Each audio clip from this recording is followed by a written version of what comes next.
रिश्तों में माफी मांगने से यह साबित नहीं होता कि हम गलत हैं और दूसरा सही। माफी का असली अर्थ है हम रिश्तों को निभाने की काबिलियत उनसे ज्यादा रखते हैं। ये अंदाज भी जिंदगी का आजमाना चाहिए। जब जंग हो अपनों से तो हार जाना चाहिए। कोई भी रिश्ता बनाना इतना आसान है जैसे मिट्टी पर मिट्टी लिखना, पर उसे निभाना उतना ही मुश्किल है जैसे पानी पर पानी से पानी लिखना। कोई टूटे तो उसे सजाना सीखो, कोई रूठे तो उसे मनाना सीखो। रिश्ते तो मिलते हैं भाग्य से, बस उन्हें खूबसूरती से निभाना सीखो। अपना और पराया क्या है? मुझे तो बस यही पता है, जो भावनाओं को समझे वो अपना, और जो भावना से परे हो वो पराया। प्यार इंसान से करो, उसकी आदत से नहीं। रूठो उनकी बातों से मगर उनसे नहीं। भूलो उनकी गलतियां पर उन्हें नहीं, क्योंकि रिश्तों से बढ़कर कुछ भी नहीं।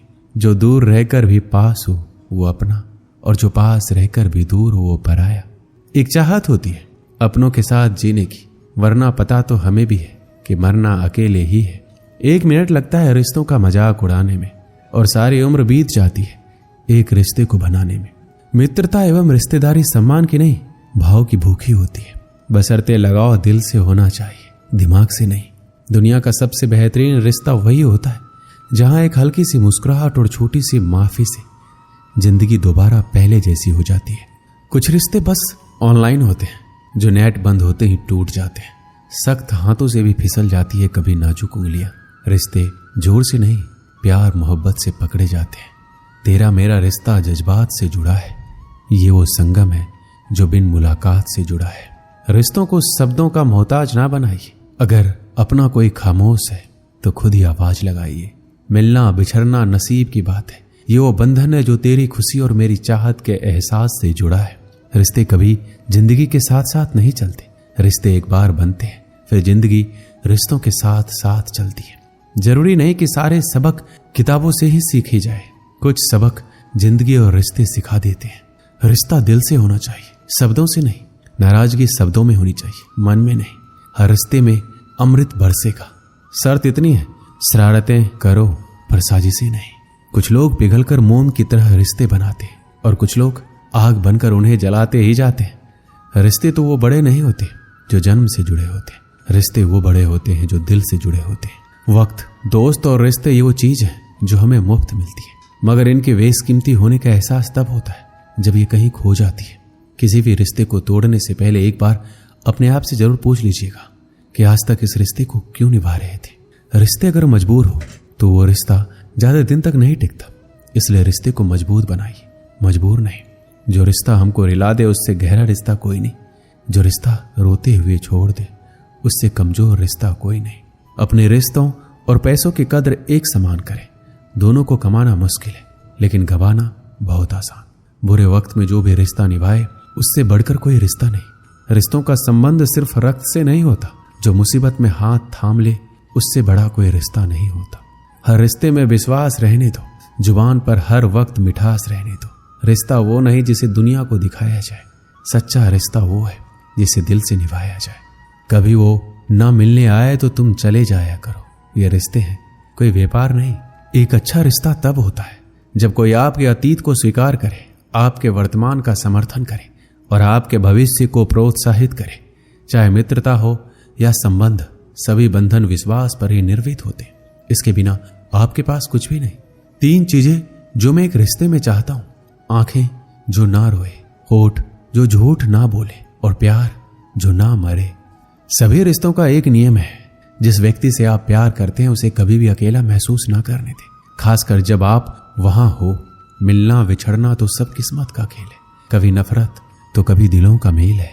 यूं तो हर रिश्ता बिक जाता है इस दुनिया में, सिर्फ दोस्ती ही यहां नहीं बिकती है। दोस्ती सिर्फ पास होने का नाम नहीं है।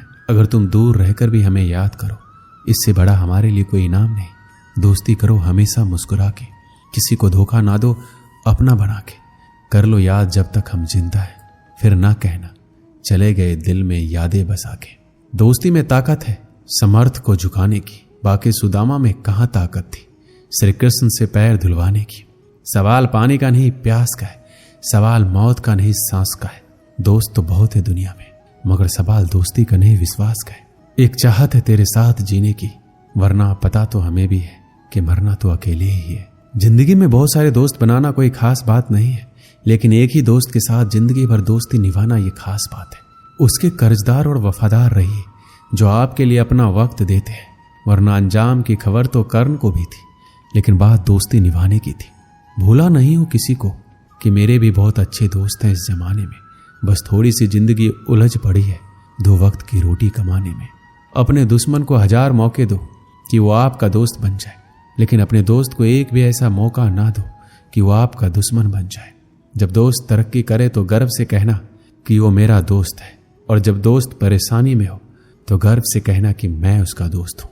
एक सच्चा दोस्त कभी आपके रास्ते में नहीं आता जब तक कि आप गलत रास्ते पे ना जा रहे हो। कौन कहता है कि दोस्ती बराबरी में होती है? सच तो ये है, दोस्ती में सब बराबर होते हैं।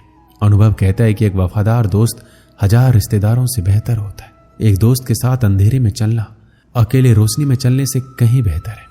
हमारा उठना बैठना उन दोस्तों के साथ है जिन्होंने ना कभी परखा ना कभी धोखा दिया। एक सच्चा दोस्त हमारे जीवन में कई रिश्तों की कमी को पूरा कर देता है।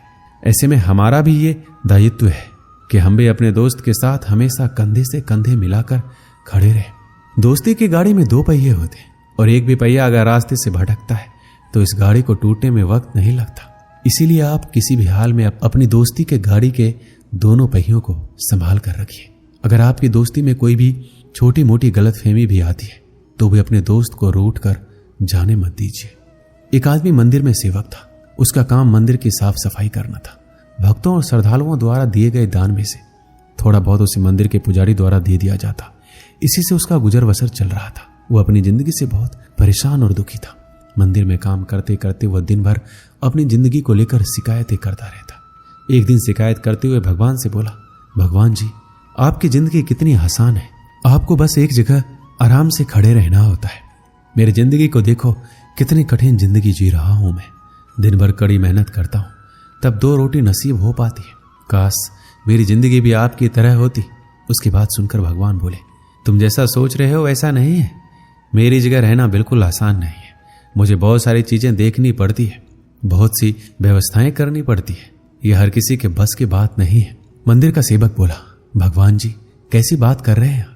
आपका काम आसान ही तो है।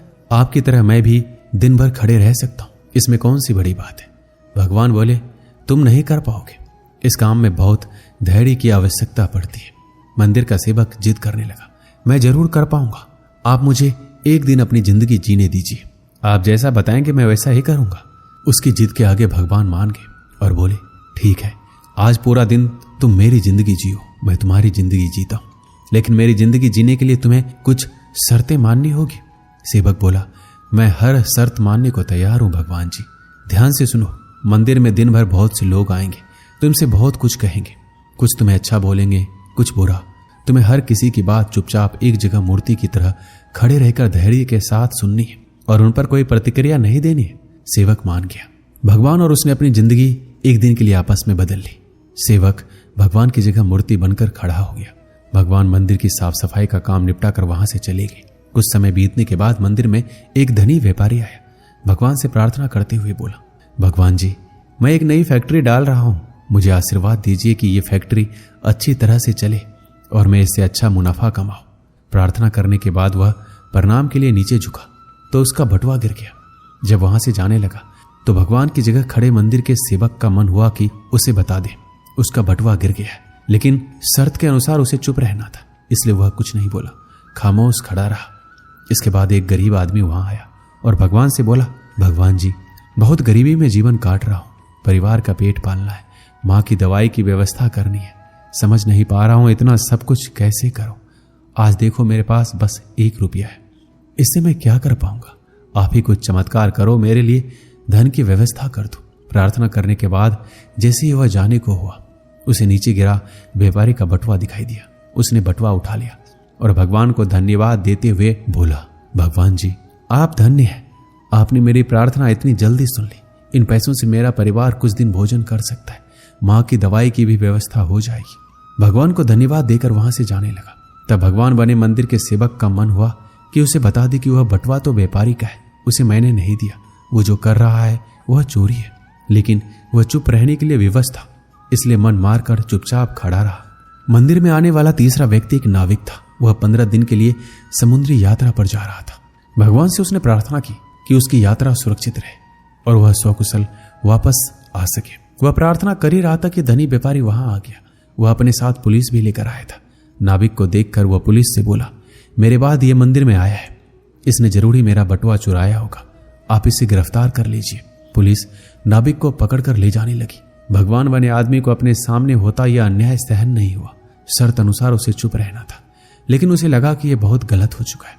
यदि अब मैं चुप रहा तो एक बेकसूर आदमी को व्यर्थ में ही सजा भुगतनी पड़ेगी। उसने अपनी चुप्पी तोड़ते हुए कहा, आप गलत व्यक्ति को पकड़कर ले जा रहे हैं। यह बटुआ इस नाविक ने नहीं बल्कि इससे पहले आए गरीब व्यक्ति ने चुराया है। मैं भगवान हूं, मैंने सब कुछ देखा है। पुलिस भगवान की बात कैसे नहीं मानती। उनकी बात मानकर उन्होंने नाविक को छोड़ दिया और उस गरीब आदमी को पकड़ लिया जिसने बटुआ लिया था। शाम को जब भगवान वापस आए तो मंदिर के सेवक ने पूरे दिन का वृतांत सुनाते हुए गर्व के साथ बताया कि आज मैंने एक व्यक्ति के साथ अन्याय होने से रोका। देखिए, आपकी जिंदगी जीकर मैंने कितना अच्छा काम किया है। उसकी बात सुनकर भगवान बोले, ये तुमने क्या किया? मैंने तुमसे कहा था चुपचाप मूर्ति बनकर खड़े रहना, लेकिन वैसा ना कर तुमने मेरी पूरी योजना पर पानी फेर दिया। उस धनी व्यापारी ने बुरे कर्म करके इतना धन कमाया है। यदि उसमें से कुछ पैसे गरीब आदमी को मिल जाते तो उसका भला हो जाता और व्यापारी के पाप भी कुछ कम हो जाते। जिस नाविक को तुमने समुद्री यात्रा पर भेज दिया है, अब वह जीवित वापस नहीं आ पाएगा। समुद्र में बहुत बड़ा तूफान आने वाला है। यदि वह कुछ दिन जेल में रहता तो कम से कम बच जाता। सेवक की ये बात सुनकर एहसास हुआ कि वो बस वही देख पा रहा था जो आंखों के सामने हो रहा था। उन सब के पीछे की वास्तविकता को वह देख नहीं पा रहा था। जबकि भगवान जीवन के हर पहलू पर विचार अपनी योजना बनाते हैं और लोगों के जीवन को चलाते हैं। इस कहानी से हमें क्या सीख मिलती है? हम सब भी भगवान की योजनाओं को समझ नहीं पाते। जब हमारे साथ कुछ गलत हो रहा होता है या हमारे हिसाब से कुछ नहीं हो रहा होता है तो अपना धैर्य खोकर हम भगवान को दोष देने लगते हैं। हम ये समझ नहीं पाते हैं कि इन सब के पीछे भगवान का कोई ना कोई योजना छुपी हुई है। ऐसे समय में हमें भगवान पर विश्वास रखकर धैर्य करने की आवश्यकता है। इसलिए चिंता ना करें। यदि आपकी मर्जी से कुछ नहीं हो रहा है तो इसका अर्थ है कि वह भगवान की मर्जी से हो रहा है, और भले ही देर से सही, भगवान की मर्जी से सब अच्छा ही होता है। दोस्तों, इस वीडियो में बस इतना ही। मिलते हैं अगली वीडियो में। अपना ख्याल रखिएगा। धन्यवाद। जय श्री कृष्ण।